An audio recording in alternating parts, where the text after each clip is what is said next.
नमस्कार साथियों, स्वागत है आप सबका एक बार फिर से गुरुकुल एकेडमी जोधपुर के इस ऑनलाइन प्लेटफॉर्म पर, जहां हमने रिट मेंस की एक मैराथन कहे तो शुरू की थी। कम ही समय में हम लोग अपने जो माइलस्टोन है वहाँ तक पहुँच चुके हैं और आज अपने इस महाशिवरात्रि के पर्व पर हम लगभग इसको पूर्ण कर देंगे। ठीक है, अपने 2 या 3 वीडियोज़ हैं, ठीक है, और बाकी कुछ एक छोटी मोटी चीज़ें हैं वो मैं आपको टेलीग्राम पे जो है वो PDF बना के सेंड कर दूंगा। ठीक है, तो उसमें से आप देख लेना। ठीक है, तो चलिए शुरू करते हैं आज की क्लास। अपनी क्लास है आज की अपनी ध्वनि की। ठीक है, देखिए कह रहा है कि ध्वनि तरंग की प्रकृति होती है, कैसी होती है? प्रगामी होती है, यांत्रिक होती है या अनुदैर्ध्य होती है। तो एक बात ध्यान रखना आप लोग, जो ध्वनि तरंग है उस ध्वनि तरंग की जो प्रकृति है वो कैसी होती है? ध्वनि तरंग की प्रकृति कैसी होती है? प्रगामी भी है, यांत्रिक भी है, अनुदैर्ध्य भी है, यानी सब है।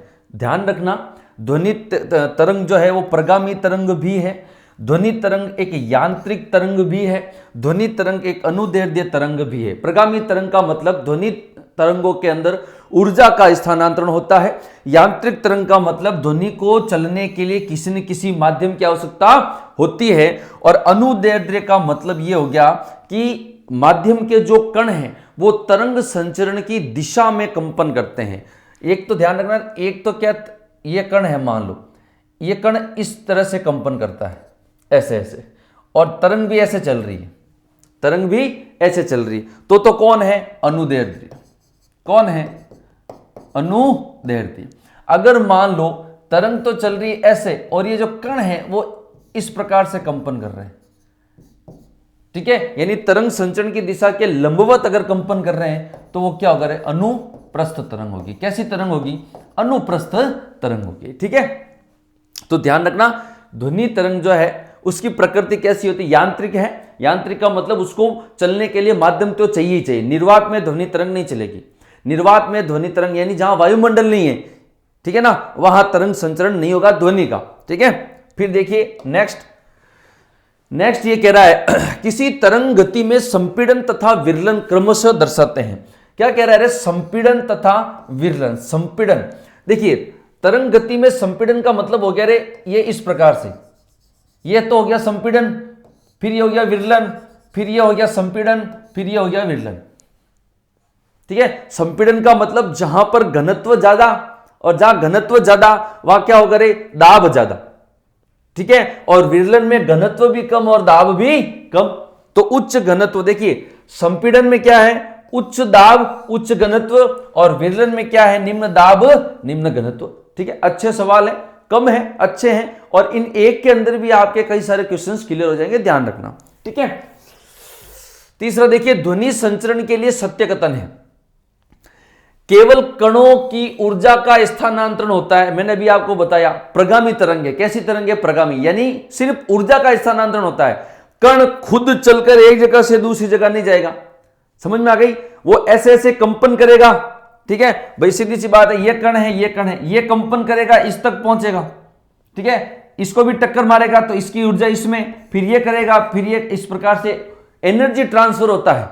ठीक है ना, मतलब कण अपनी मूल स्थिति के इर्द गिर्द ही क्या करता है? दोलन या कंपन करता है। समझ में आ गई ना चीज? ध्वनि संचरण के लिए माध्यम की आवश्यकता होती है। सत्य वचन। ध्वनि संचरण माध्यम की प्रत्यास्थता तथा घनत्व पर निर्भर करता है। इंपॉर्टेंट लाइन है, इसको याद रखना। ध्वनि तरंग अगर पूछ ले किस पर डिपेंड करती है, तो माध्यम के गुणों पर डिपेंड करती है। माध्यम के गुणों पर डिपेंड करती है। आयाम, आवर्ती, तरंगदैर्ध्य किसी पे डिपेंड नहीं करती। ठीक है, माध्यम की प्रत्यास्थता और उसके घनत्व पर डिपेंड करती है। समझ में आ गया चीज? अगला देखो,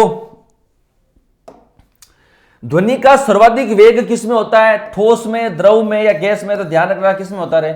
ठोस में। किस में होता है? ठोस में। ये इसका ये क्रम ध्यान रख लेना, ठोस, फिर द्रव, फिर गैस।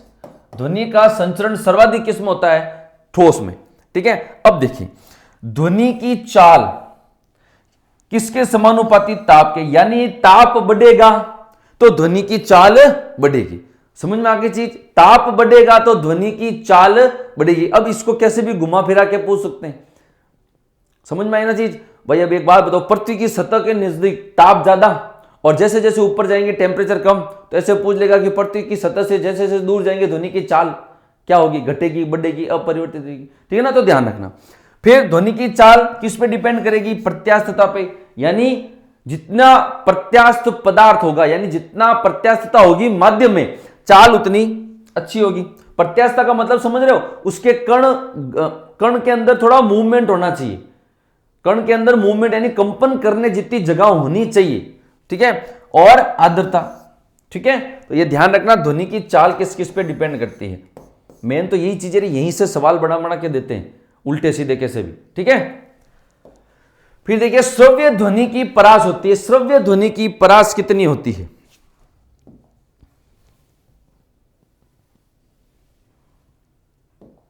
श्रव्य ध्वनि की परास कितनी होती है, 20 हर्ट्ज से 20 किलो हर्ट्ज यानी 20,000 हर्ट्ज, ठीक है। 20 हर्ट्ज से कम, 20,000 हर्ट्ज से अधिक। तो ध्यान रखना ये तो है श्रव्य, ठीक है।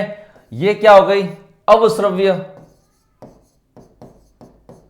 ये क्या हो गई, अवश्रव्य हो गई, ठीक है। और ये क्या हो गई रे, पराश्रव्य। कैसी हो गई, पराश्रव्य, ठीक है। सिंपल से सवाल है। फिर देखिए मनुष्य के हृदय की धड़कन की ध्वनि कैसी होती है, हृदय की धड़कन की ध्वनि कैसी होती है, ध्यान रखना पराश्रव्य ध्वनि। कैसी, अवश्रव्य, सॉरी, कैसी ध्वनि, अवश्रव्य। मनुष्य के हृदय के जो धड़कन होती है उसकी जो ध्वनि है वो कैसी होती है, अवश्रव्य ध्वनि होती है। ध्यान रखना कैसी ध्वनि, अवश्रव्य। अब देखिए अवश्रव्य ध्वनि, हाथी, व्हेल मछली, ज्वालामुखी, भूकंप और हृदय। भूकंप की तरंगे अवश्रव्य ध्वनि, ठीक है। ज्वालामुखी की तरंगे अवश्रव्य ध्वनि, हृदय की धड़कन अवश्रव्य ध्वनि, ठीक है। ये जो जंतु है ये अवश्रव्य ध्वनि को पहचान सकते हैं, अवश्रव्य ध्वनि को पहचान सकते हैं, ठीक है। जीव जंतुओं में ऐसा होता है अक्सर कि भूकंप आने से पहले वो विचलित हो जाते हैं, इधर उधर भागने लग जाते हैं, क्योंकि जो तरंगे उत्पन्न हो रही होती है उनको वो पहचान लेते हैं, यानी सुन लेते हैं, ठीक है।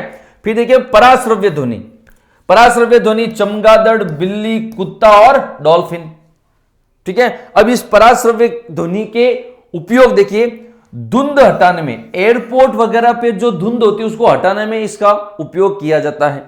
फिर सफाई के लिए, बड़ी बड़ी मशीनों के पुर्जों के ऐसे स्थान जहां पर पहुंचना संभव नहीं है, जहां पर अपन हाथ वगैरह से साफ सफाई नहीं कर सकते, वहां पर किस ध्वनि का उपयोग, पराश्रव्य ध्वनि का उपयोग।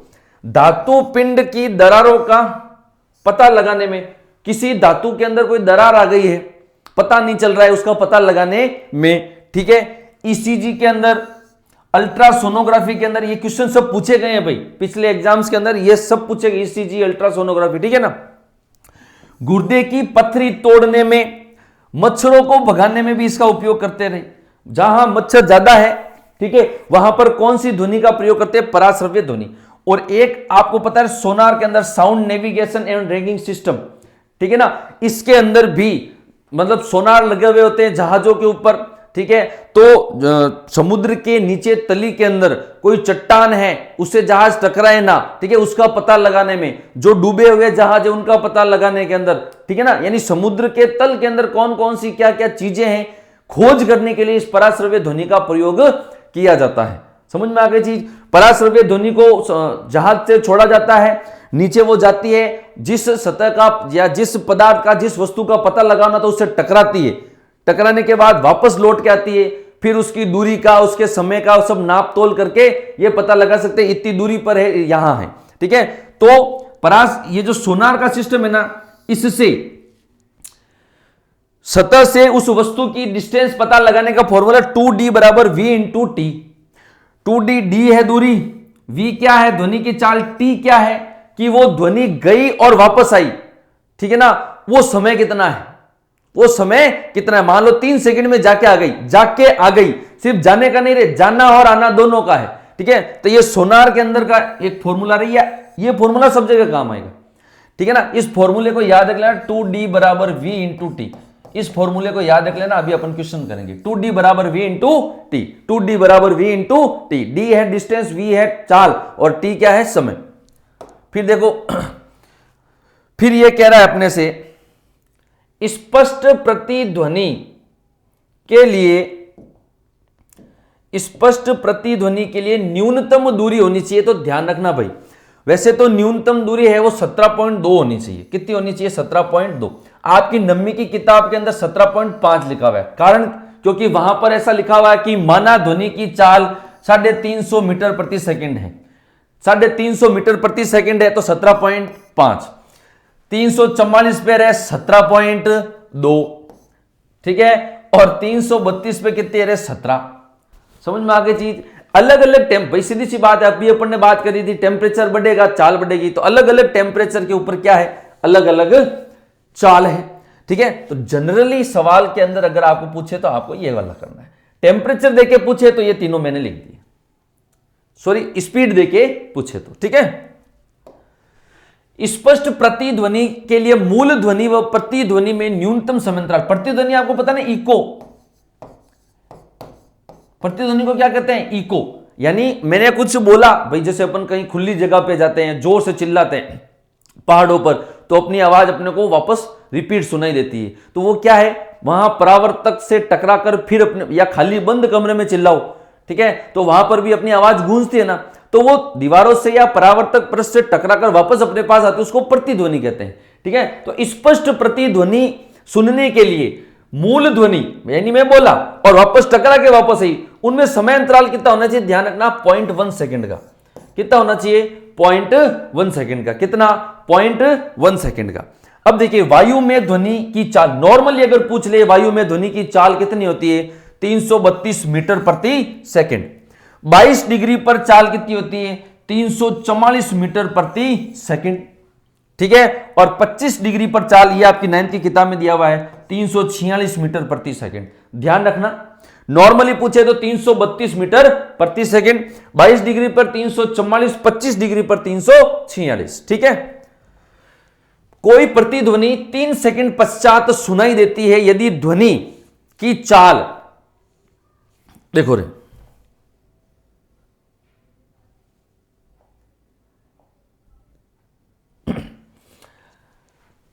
टाइम दे रखा अपने को 3 सेकंड। यदि ध्वनि की चाल 342 मीटर प्रति सेकंड, तो स्रोत तथा परावर्तक, इस चीज को ध्यान रखना, आगे और मैं एक चीज क्लियर करूंगा। स्रोत तथा परावर्तक के बीच की दूरी ज्ञात करो, डी ज्ञात करनी है अपने को, डी ज्ञात करनी है। लगाओ फॉर्मूला, 2d बराबर v इंटू टी। 2d बराबर v कितना रे?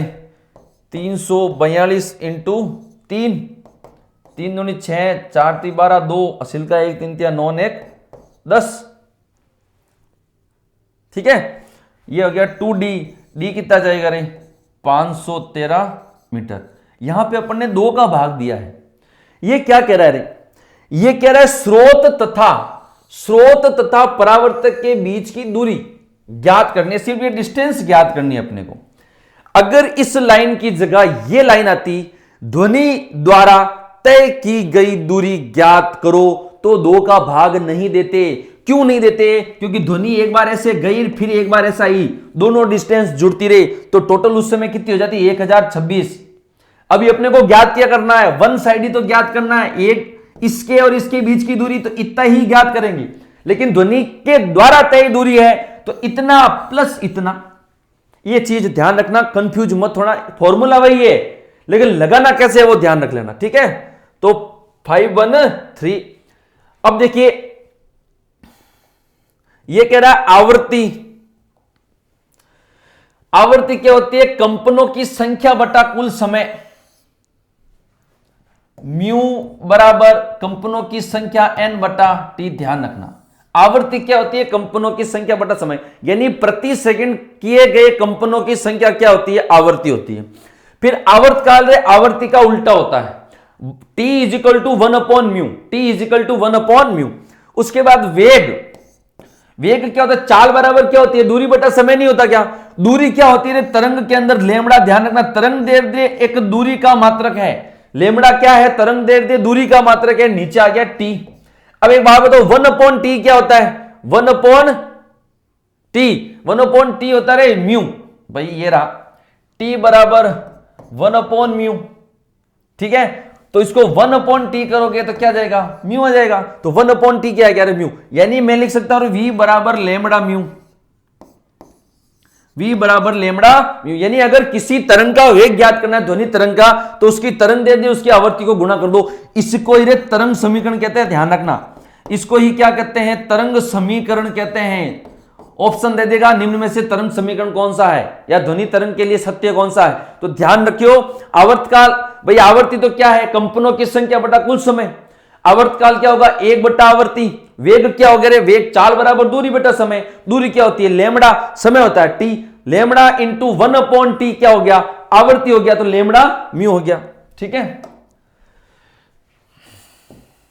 यदि कोई वस्तु 15 सेकंड में 90 कंपन करती है तो आवर्ती ना आवर्ती, एक बात बताओ रे, आवर्ती क्या होती है, कंपनों की संख्या बटा टी, ये टी, ठीक है।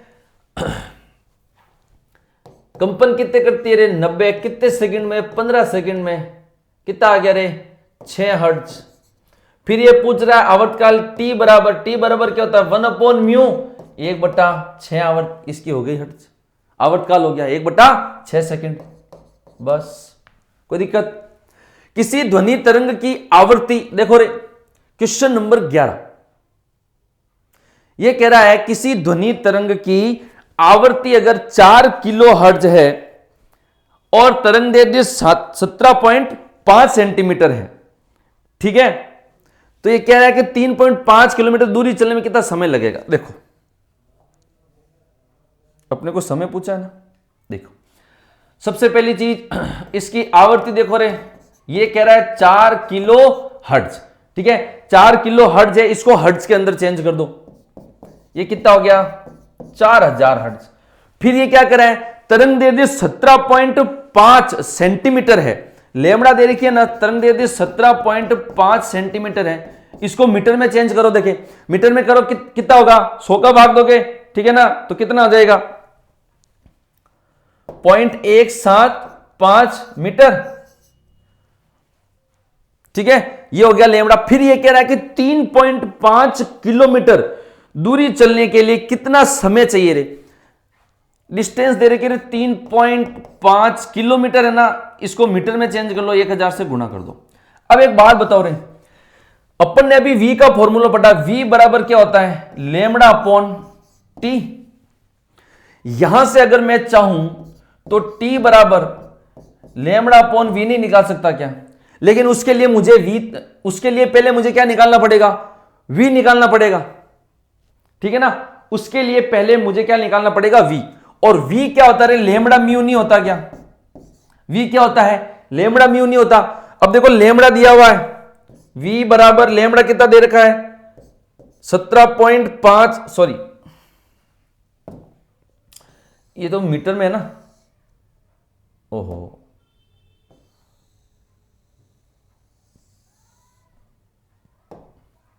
v दे रखा है अपने को 1.175 इंटू 4000 हर्ट्ज,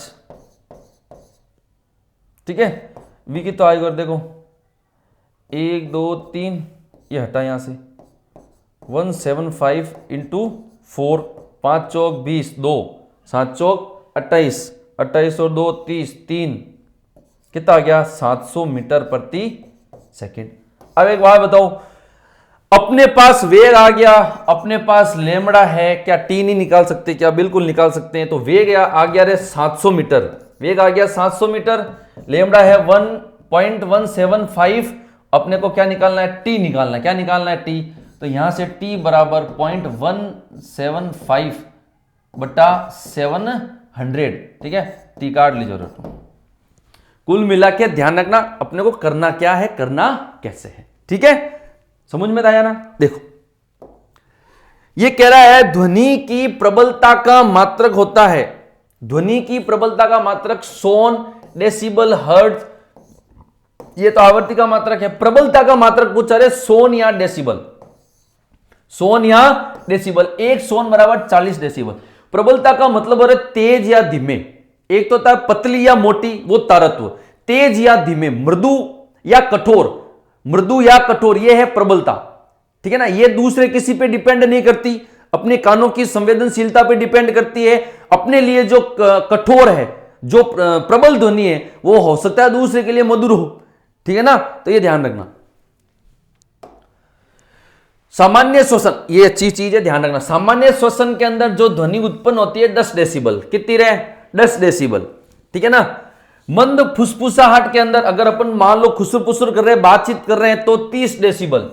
सामान्य बातचीत के अंदर 60 डेसिबल, कितनी डेसिबल? 60। शोर, अगर 80 डेसिबल की ध्वनि, उसको क्या कहेंगे? शोर। और 80 डेसिबल से ज्यादा की ध्वनि कष्टदायक होती है। क्या होती है? कष्टदायक। WHO के अनुसार मनुष्य के लिए सर्वोत्तम ध्वनि कितनी? 45 डेसिबल। कितनी है? 45 डेसिबल, इससे ज्यादा नहीं। उड़ान भरते समय हवाई जहाज की ध्वनि रेट 150 डेसिबल, बहुत खतरनाक है, जानलेवा हो सकती है, इसलिए वो ऐसे पेन के फिर उड़ाते हैं। ठीक है ना। प्राणघातक ध्वनि 150 से अधिक, और रॉकेट इंजन का शोर 180 से 195 डेसिबल।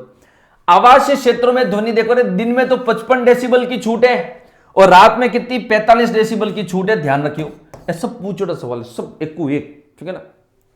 और औद्योगिक क्षेत्र के अंदर दिन में तो 75 डेसिबल और रात में 65 डेसिबल, ध्यान रखना। आवासीय क्षेत्र में 55 45 और औद्योगिक में 75 65। ठीक है। फिर देखो, निम्न में से किसका तारत्व अधिक होता है? तारत्व का मतलब रे आवाज मोटी है कि पतली? आवाज मोटी है कि पतली? पतली आवाज का जो तारत्व है ना, पतली आवाज का तारत्व अधिक और मोटी आवाज का तारत्व कम। ये ध्यान रखना। एक बात बोलो, सबसे पतली आवाज किसकी है रे? मच्छर की नहीं है क्या? ठीक है। अब तारत्व किस पे डिपेंड करता है? आवृत्ति पे। किस पे डिपेंड करता है? आवृत्ति पे। यानी तारत्व इज डायरेक्टली प्रोपोर्शनल टू आवृत्ति, इसको ध्यान रखियो। यानी जिस ध्वनि की आवृत्ति ज्यादा, उसका तारत्व ज्यादा, और जिसका तारत्व ज्यादा उतनी ही पतली, उतनी मई आवाज, कहते हैं महीन आवाज। ठीक है। और ये इन्वर्सली होता है प्रबलता के। ठीक है भाई, जितना आवृत्ति ज्यादा उतनी आवाज पतली। आवाज पतली का मतलब भारी सुनाई नहीं देगी अपने को, प्रबलता का मतलब भारी भरकम आवाज, समझ में आई ना। और तारत्व अगर ज्यादा है यानी उसकी आवाज क्या होगी? पतली, तो प्रबलता के क्या हो जाएगी? व्युत्क्रमानुपाती। तो ध्यान रखना, तारत्व और प्रबलता एक दूसरे के उल्टे होते हैं। तारत्व बढ़ा तो प्रबलता घटेगी, प्रबलता बढ़ा तो तारत्व घटेगा। ध्वनि की चाल आवृत्ति पर निर्भर नहीं करती, ध्यान रखियो। चाल निर्भर नहीं करती रे, तारत्व प्रबलता तो करता है, चाल आवृत्ति पर निर्भर नहीं करेगी। अगर आवृत्ति, तुम लोगों ने सवाल आ गया कि किसी ध्वनि तरंग की आवृत्ति 5 हर्ट्ज है और उसकी चाल 332 मीटर प्रति सेकंड है, यदि उसकी आवृत्ति को दुगुना कर दे तो चाल पे फर्क पड़ेगा। अब होता क्या, अपने पढ़े हुए होते, लेकिन सवाल लंबा चौड़ा दे दिया। ठीक है, और अपन सोचने लग जाते कि इसको कैसे करें। तो डिपेंड करती ही नहीं है, तो सोचने की जरूरत नहीं है। फिर ये कह रहा है, कौन सा गुण प्रकाश में संभव है परंतु ध्वनि में संभव नहीं? परावर्तन, अपवर्तन, व्यतिकरण और ध्रुवण।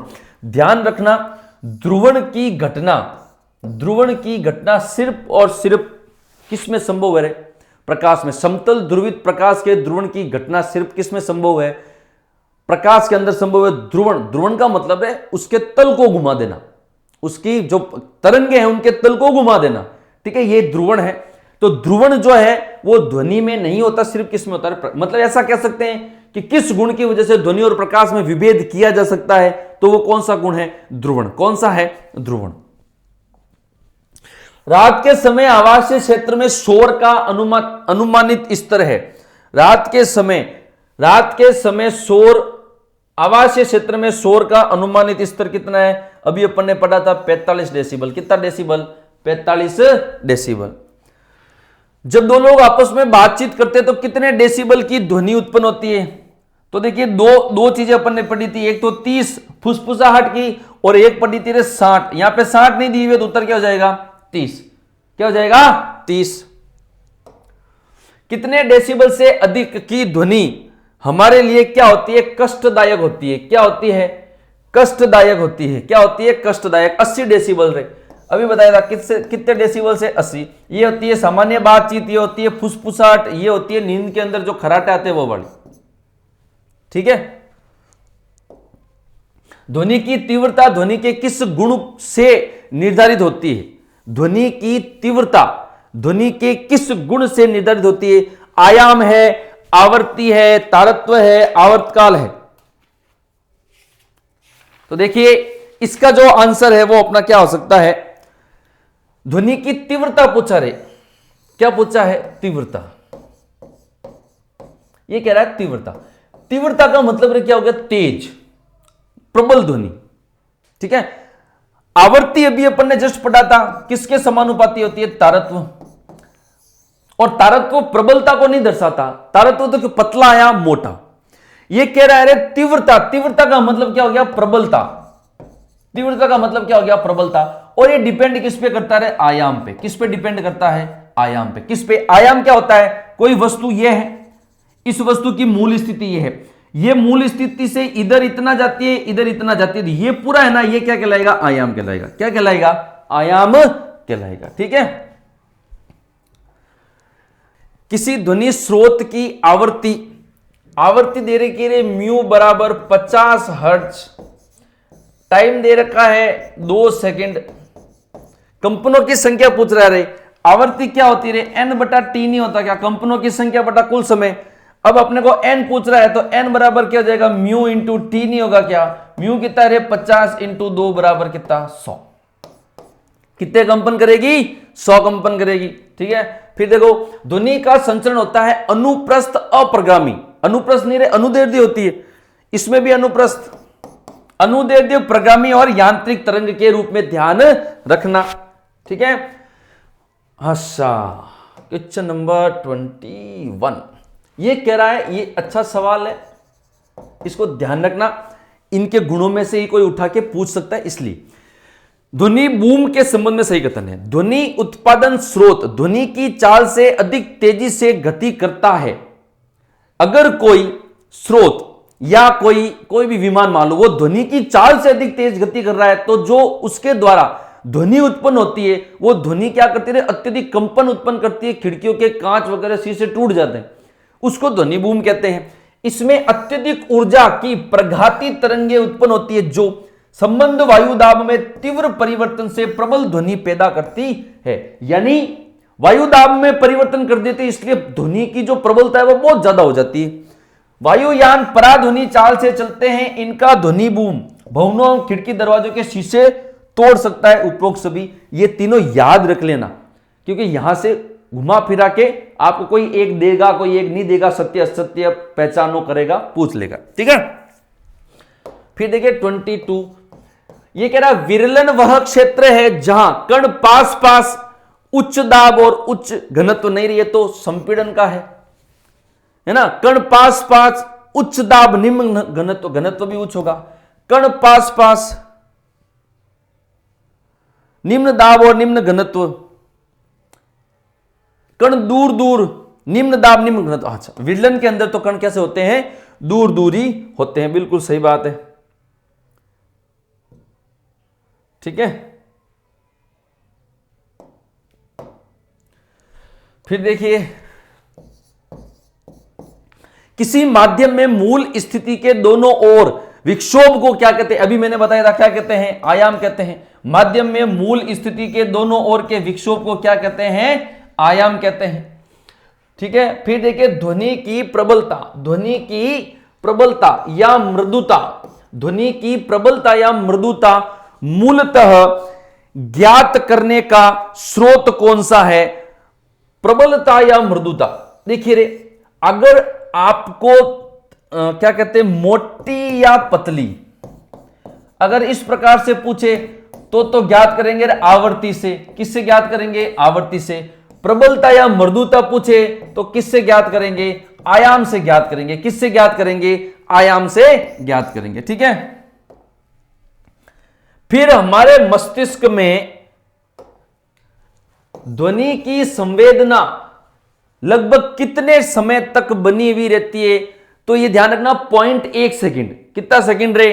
0.1 सेकंड। ठीक है ना। कितनी मतलब कोई ध्वनि अपने दिमाग में आई, ठीक है, तो माइंड में आने के बाद में 0.1 सेकंड तक वो ध्वनि अपने माइंड में बनी रहती है, उसके बाद से वहां से हटती। यानी रिकॉल करने का अगर टाइम कहें, याद करने का अगर टाइम कहें, मैं सुना और याद करा तो हाथों हाथ जैसे ही सुना उसको रिकॉल कर लो, क्योंकि 0.1 सेकेंड तक वो ध्वनि अपने माइंड में क्या करती है, रहती है। ठीक है, फिर कह रहा है स्पष्ट प्रतिध्वनि सुनने के लिए अवरोधक की ध्वनि स्रोत से न्यूनतम दूरी कितनी होनी चाहिए? ध्वनि द्वारा तय की गई दूरी का आधा, ध्वनि द्वारा तय की गई दूरी के समान, ध्वनि द्वारा तय की गई दूरी की दुगनी, या ध्वनि द्वारा तय की गई दूरी की चौथाई। तो ध्यान रखना न्यूनतम दूरी, वैसे तो अपने न्यूमेरिकल में पढ़ा था 17.2, लेकिन वास्तव में टोटल डिस्टेंस की कितनी होगी रे? आधी होगी। ध्यान रखना, टोटल डिस्टेंस की कितनी होगी? आधी होगी। टोटल डिस्टेंस की, भाई सीधा सा पूछ लेगा कि परावर्तक और स्रोत के बीच के अंदर मान लो 20 मीटर की दूरी है, तो स्पष्ट प्रतिध्वनि की दूरी कितनी होगी? कितनी होगी? 10। ठीक है,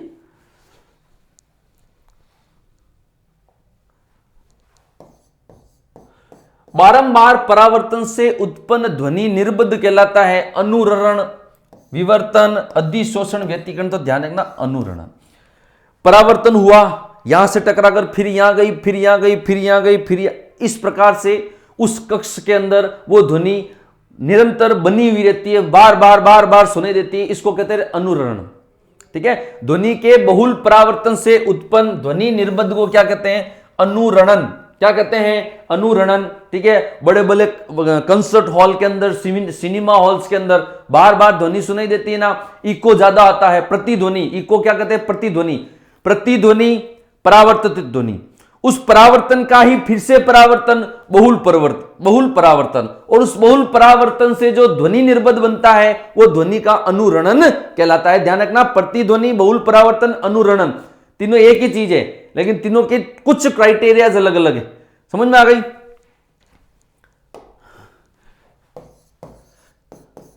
अनुरणन का उदाहरण है बहुल परावर्तन। ठीक है, कौन सा है रे? बादलों की गड़गड़ाहट से उत्पन्न ध्वनि, गूंजते हैं बादल, बार बार सुनाई देते हैं। बड़े बड़े हॉल की ध्वनि की गूंज, बिल्कुल। मेगाफोन या लाउड स्पीकर की विशिष्ट आकृति या उपरोक्त सभी। ठीक है, क्यों सवाल है रे? 20। चिकित्सा यंत्र स्टेथोस्कोप द्वारा चिकित्सा रोगी के हृदय की धड़कन कैसे सुनता है? बारंबार परावर्तन, बारंबार अपवर्तन, व्यतिकरण, विवर्तन। एक ही चीज है, ध्वनि का बारंबार परावर्तन, जिसको अपन क्या कहते हैं? बहुल परावर्तन। क्या कहते हैं? बहुल परावर्तन। चिकित्सा क्षेत्र में पराध्वनि के उपयोग हैं इकोकार्डियोग्राफी, अल्ट्रासोनोग्राफी, सोनार। यह तो चिकित्सा का नहीं होता, तो है, चिकित्सा का नहीं है, ध्यान रखना। इकोकार्डियोग्राफी में होता है, अल्ट्रासोनोग्राफी में भी होता है सोनार। ठीक है ना, यह चिकित्सा का यंत्र नहीं है। ठीक है, तो है तो सभी, लेकिन चिकित्सा का पूछा ना तो ध्यान रखना। 30, 31। हाँ साहब, यदि 22 डिग्री सेंटीग्रेड ताप पर ध्वनि की चाल कितनी दे रखी है? 344 मीटर प्रति सेकेंड। ध्वनि को अवरोधक तक जाने तथा परावर्तन के पश्चात वापस आने में लगा समय, दोनों पावर और टाइम की तरफ 0.1 सेकेंड। तो ध्वनि द्वारा तय की, देखो मैंने बोला था, अगर परावर्तक और स्रोत के बीच की दूरी पूछे, परावर्तक और स्रोत के बीच की दूरी पूछे 2d बराबर v इंटू टी, तो d बराबर आ जाएगा रे v इंटू टी बट्टा 2। 2 का भाग लगेगा, क्योंकि वहां ये डिस्टेंस पूछ रहा है। लेकिन ध्वनि द्वारा तय की गई दूरी, ध्वनि गई वापस आई, 2 का भाग लगेगा क्या? नहीं लगेगा। तो अगर ये लाइन आ जाए, ये लाइन ध्वनि द्वारा तय की गई दूरी, तो सीधा सा सूत्र लगेगा रे d बराबर v इंटू टी। v कितना है रे? 344। t कितना है भाई? 0.1 सेकेंड। तो ध्वनि द्वारा चली गई चाल कितनी हो जाएगी? 34.4 मीटर प्रति, सॉरी मीटर है, 4 दूरी है ना, ध्यान रखना। ठीक है, दोनों चीजें। 32 कह रही हो रहे, आयो नहीं 32। किसी चट्टान के पास खड़े मनुष्य द्वारा बजाई गई ताली की प्रतिध्वनि 5 सेकंड, t बराबर 5 सेकंड। ध्वनि की चाल 346 मीटर प्रति सेकंड है, 25 डिग्री सेंटीग्रेड पर है ना। ध्वनि की चाल, चट्टान और मनुष्य के बीच की दूरी, वापस देखो ध्वनि का नहीं पूछा है, चट्टान और मनुष्य के बीच की दूरी यानी वन साइड डिस्टेंस पूछी है, तो क्या होगा बट्टा 2 होगा। बिल्कुल ये लो, तो d बराबर v इंटू टी बट्टा 2। v कितना है भाई, v 346 इंटू टी कितना है अपने पास 3 सेकंड है ना, ये रहा 3 बट्टा करो, रे 2 का भाग दो, 2 का भाग दोगे तो 2 एकम 2, 2 सत्ते 14, 2 तिया 6 इंटू 3, 9 7 21, 2 1 3 और 1 4, 439। खोटो की करियो रे,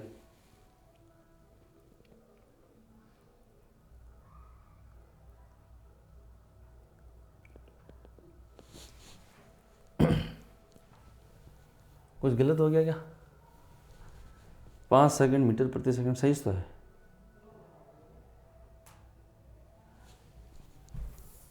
अरे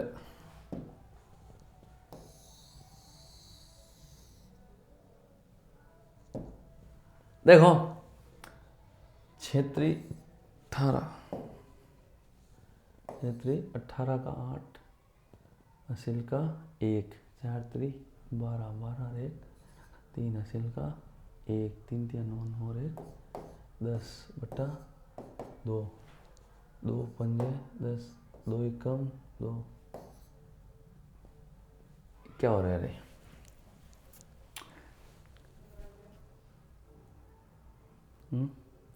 किसी चट्टान के पास खड़े मनुष्य द्वारा बजाई गई ताली की प्रतिध्वनि 5 सेकंड बाद सुनाई देती है। 5 है ना रे, ठीक है, तो कितनी सेकंड है? 5 सेकंड है, ठीक है ना। देखो तो कितना हो जाएगा, 2 इंटू 5, 5 3 15, 1 5 7 35 और 1 36 का 6, 3 5 और 3 8, ठीक है। सवाल पढ़ने की गलती की वजह से इतना समय खराब हो जाता। आपसे रिक्वेस्ट है सवाल को ध्यान से पढ़ें, ठीक है। फिर देखिए 32 के बाद नंबर 33, फिर से देखो, एक जहाज पराध्वनि उत्सर्जित करता है, समुद्र तल से परावर्तित होकर इतने समय के पश्चात संसूचित की जाती है। समुद्र तल में पराध्वनि की चाल जो है वो 1531 मीटर है, तो समुद्र तल से जहाज की दूरी क्या होगी, ठीक है। तो दूरी क्या होगी रे? वही सेम चीज है, अपने को समुद्र तल से जहाज की ध्वनि की दूरी नहीं पूछना, ध्वनि द्वारा तय की गई दूरी नहीं पूछना, वही सीधा सा आपने 2d बराबर v इंटू टी लगना है और कुछ नहीं करना। आप लोगों को t दिया हुआ है, आप लोगों को v दिया हुआ है, बटा 2 का भाग देना है, उत्तर निकालना है, ठीक है। चलिए बिल्कुल कुछ इंपॉर्टेंट लाइनें हैं आपको याद रखनी है। तरंग का वेग माध्यम पर निर्भर करता है, ध्यान रखना, माध्यम के गुणों पर, प्रत्यास्थता पर और निर्भर करता है।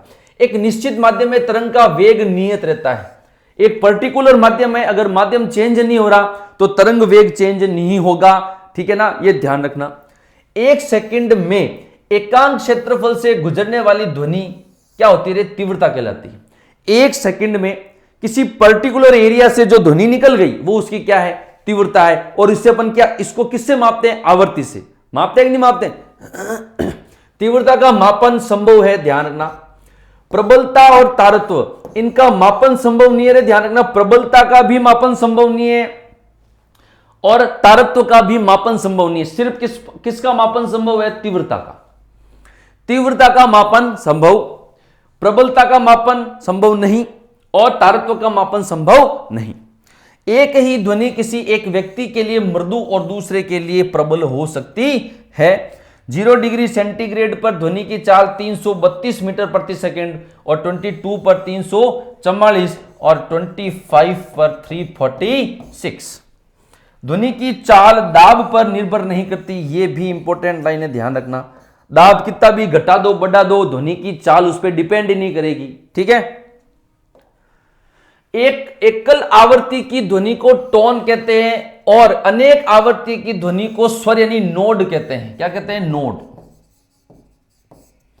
ठीक है, ध्वनि की प्रबलता उसके आयाम पर निर्भर करती है, प्रबलता प्रोपोर्शनल टू आयाम का स्क्वायर। ध्वनि संचरण की दिशा तथा हवा की दिशा समान होने पर उसकी तीव्रता और प्रबलता बढ़ जाती है। भाई सीधी सी बात है, हवा नहीं चल रही है, ठीक है, तो कोई दूर से ध्वनि सुनाई दे रही है धीमी धीमी, और अचानक से हवा आती है। कई बार ऐसा होता है ना, ध्वनि तेज सुनाई दे रही है, फिर धीरे, फिर तेज, फिर धीरे। किसकी वजह से हो रहा है? हवा की दिशा की वजह से। ठीक है, तो ये अपना ध्वनि का टॉपिक कंप्लीट है। उम्मीद करता हूं समझ में आया होगा। इससे ज्यादा कुछ नहीं है, ये सार भी है, सवाल भी है, इससे ज्यादा कुछ नहीं। पूछेगा तो यहीं से पूछ लेगा, ठीक है ना। अगर मान लो नहीं पूछा तो आप, अगर इसमें से नहीं पूछा, यहां से नहीं हुआ तो किसी से नहीं होगा। अच्छे अच्छे सवाल हैं, कोई दिक्कत नहीं है। ठीक है, तो मिलते हैं नेक्स्ट क्लास में, और थोड़ा शेयर वेयर करते रहो, ठीक है ना, ताकि थोड़ा हिम्मत मिलती रहे हम लोगों को, है ना। मिलते हैं नेक्स्ट क्लास में, तब तक के लिए जय हिंद, जय भारत।